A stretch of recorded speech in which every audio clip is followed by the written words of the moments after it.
Hey, in this video I'm going to explain the 13 benefits of content strategy for a B2B business. I will break down the benefits into 6 parts because they are linked to the buying journey. So have a look at this one pager. This is what I'm going to talk about now. So first of all, we need to understand what is a B2B buying journey. Overall, from the first touch point that your buyer has with your brand and the last touch point, which is the closing date, you have around 3 to 4 months, and sometimes with enterprise deals it can go up to 7 months. It can be up as well depending on your industry, and sometimes a bit less if your price point is really low. So within those, let's say 4 months, a lot of different things happen in the brain of the B2B buyer. It's not like, okay, I see your product, I have a problem, I buy it. It doesn't work like that. The B2B buyer goes through a journey which can be explained into 6 steps. The first one, we can say that they are unaware of their problem. They don't know there is a solution to their problem because they don't even know about the problem. So here we are not buyers, we are just like people that might be within your ideal customer profile. The second step is when they figure out that they have a problem that they need to solve. Let's say that they need to generate more revenue for next year, but they found out that they have a bottleneck in their content creation system or in their finance softwares. So they know they have a problem and they need to fix it. Within this stage, when they are aware, they are looking for solutions. They are maybe actively looking for solutions as well, but overall they are not yet interested about your brand. Then the third step is the interest stage. They heard about your brand, they read some information about it, and overall they are interested about working with you, but they are not sure yet. Then it's the pipeline stage. So basically you get in touch with them or they get in touch with you, and from now on they are in your pipeline. So they go from an audience to a prospect because they are interested to buy from you. At this stage, they are also most probably comparing you with other players, your competitors. Then you have the closing phase, which is the 5th stage. So the closing phase obviously is when you are doing the sales calls and the contracts and also just like signing the papers and taking care of the payments. So this is an important stage as well, obviously, and you need content for this one too. Then the last stage is expansion. A deal doesn't stop at the closing date. After that, you will be able to do some upsells or to expand to other services within the same account. So basically, it's important to create content for the expansion phase as well. So overall, our goal with content is to move the buyer through this journey. And for that, we have different type of content. But in this video, I will explain what are the benefits for each stage. For the first stage, which is the unaware part, when they don't even know they have a problem, your content has 2 benefits. The first one is that it will educate your audience on the problem that they have, that they are not yet aware of. And the second benefit is that it will position your brand as an authority in their brain. If you help them to understand they have a problem, you will become what we call top of mind, and they will see you as valuable for the next steps. The second stage is when they are aware they have a problem and they want to fix it. Here, your content has 2 benefits as well. First, you can show your solution from multiple angles. You can show it from an entertainment angle, education, storytelling, but also different formats on LinkedIn, on YouTube videos, and so on. So here the content is really important and has a strong benefit. The second one at this stage is that it will help you to build trust. At this stage, you need to prove that you are a good fit for them to fix their problem. An important part of this is to build trust. So if you create content such as case studies, testimonials, or videos and podcasts with your clients, you will be able to build trust. And because you create it only one time, but you publish it many times, it will help you to build trust at scale. The third stage is the interest stage. You will have 2 benefits as well for your content. First, it will help you to share your narrative and your point of view around your brand, because they can buy from anyone and they are interested about you, but also other competitors. So what is your unique selling proposition? What is your point of view? What makes you different from the competition? Content will help you to do that. And the second benefit is that it will help you to increase the overall perceived value, because if you are sharing content that show you can solve a problem, that show the results, and that show that they can achieve it as well, it will make them think that, okay, this has value for me because they are really able to help me. Then the 4th stage is the pipeline. So here they are not only your audience, they are becoming your prospects, meaning that they want to buy from you because you contacted them or they contacted you, and your content has two benefits as well. First, obviously, content will generate inbound leads, so it will help your audience to become prospects because by themselves they will contact you directly on your websites or directly on social media, and this is because and thanks to content. For this stage as well, it will help you to qualify and prioritize your revenue pipeline, because if one of your prospects has been a follower for the past 10 months, they have higher chance to close than someone who just received an email from you. So make sure to prioritize your prospects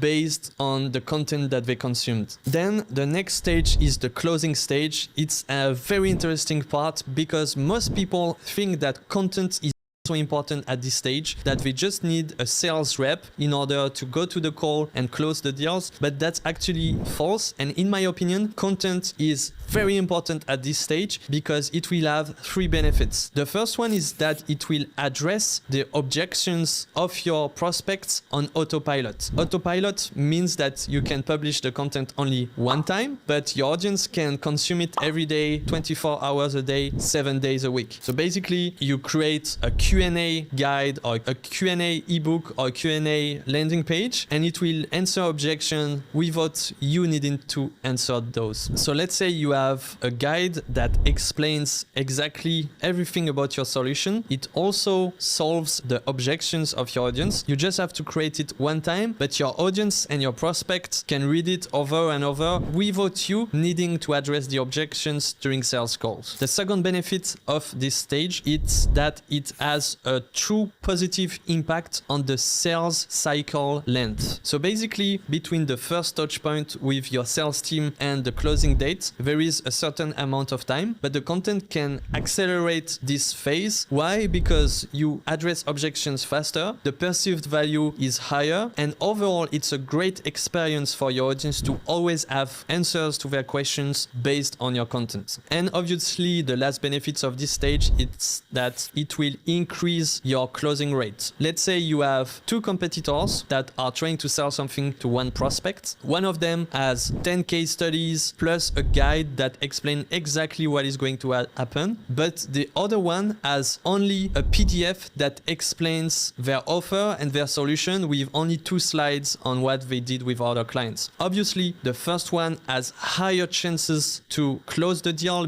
because the content they created has a strong impact on the trust of the prospect. So overall, content has a strong benefit, which is increasing your closing rate. Then the last stage, as I explained, the expansion part is really important. When you close the deal already, and let's say you've been working with this account for 3 months, maybe it's time to try to expand within other departments or to do an upsell, meaning that you sell something which is a bit higher at a higher price point, and content can help you to do that. The two benefits at this stage is first that content will help you to provide a strong and smooth onboarding for your clients. Let's say you onboard a new client and they have questions every day. You are not able to allocate someone to answer all their questions every day.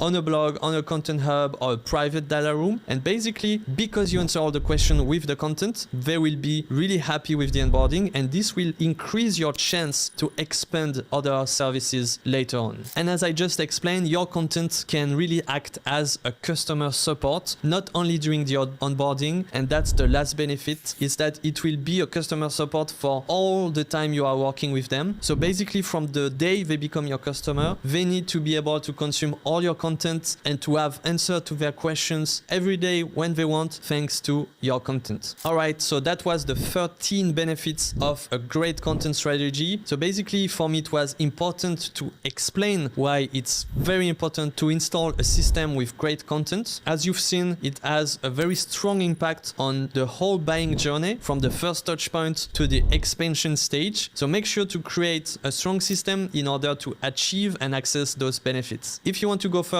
on how to build a content strategy, I created a free guide that is accessible on my Substack. So find the link below in the video and make sure to read everything on this guide to be able to create this strategy. If you want more marketing tips, make sure to follow me because I share daily marketing tips on LinkedIn, YouTube, and Instagram. All right, so see you in the next video.